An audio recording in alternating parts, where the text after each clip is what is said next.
اومدیم اینجا کرمان، ولی نه کرمان ایران، کرمان یه شهری تو کالیفرنیا آمریکا.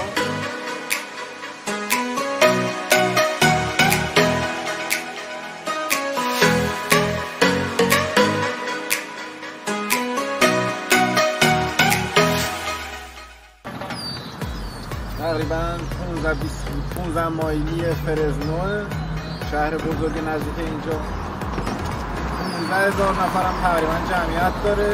شغلشون هم عمدتاً کشاورزی و باغداری. باغات وسیع بادوم، پسته اینجا هست. ما هم حالا میریم قسمت‌هایشو میبینیم. اینجا شهر کرمانیم.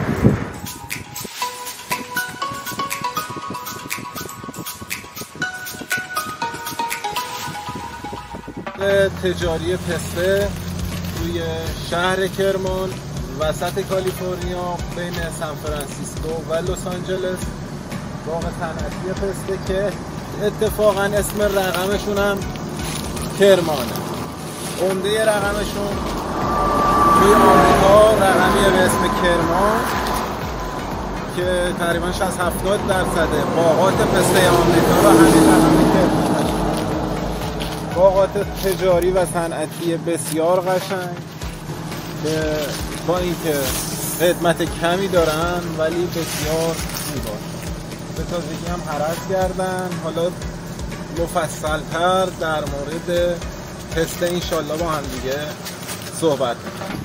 تقریبا 150,000 هکتار پسته کاشته شده دارن و برنامه دارن تا سال 2026 به 600,000 هکتار برسوننه. تو سالهای اخیر تولید کننده های پنبه و سویا و سایر محصولات زراعی به بادوم و پسته و گردو تو کالیفرنیا و آمریکا رو آوردن و بعد انگور و بادوم سومین محصول تجاری باقی آمریکاست در واقع پسته. و به طور کلی پایه رقم، گردافشانی مصنوعی، آبیاری علمی و پیشرفته که اینجا خیلی توش خوبن. تغذیه، هرس، کنترل آفات نیاز به صحبت‌های زیادی داره که انشالله اگه خدا بخواد در آینده در موردش صحبت میکنیم و کارهایی که اینجا انجام میشه رو با هم دیگه میبینیم. عمده آبیاریاشون هم به شکل آبیاری قطره‌ایه. قطره‌ای و میکرو اسپرینکلر زیره داره. انشالله مفصل در موردش توی فیلم‌های بعدی صحبت میکنیم. یه نکته اینجا بسیار رعایت میشه که این مرزهاییه که درخت‌ها روش کاشته میشه که خیلی کمکه برای جلوگیری از آفات.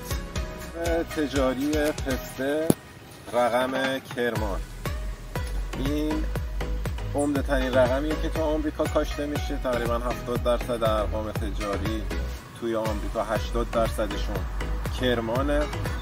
پسته خیلی درشتیه، پوست سفیدی داره، عملکرد خیلی خوبی داره و محبوب بوده تو آمریکا تا این چند سال اخیر به خاطر اینکه سطح زیادی از سطح 150,000 هکتاری پسته آمریکا رو کرمان گرفته. سعی کردن ارقام جدیدی داشته باشن که عملکرد بهتری داشته باشه، مثل گلدن هیلز، لاست هیلز و اخیراً گامدراپ. ولی در مورد کرمان بخوام حرف بزنم، این پیترز رقم گردافشانشه، گردافشانی اختصاصیشه. پایه هاشون تا 2-3 سال گذشته، تا چند سال اخیر پایه UCB1 بوده ولی اخیراً پایه پلاتینیوم استفاده میکنن که همون دقیقاً خواهر UCB1.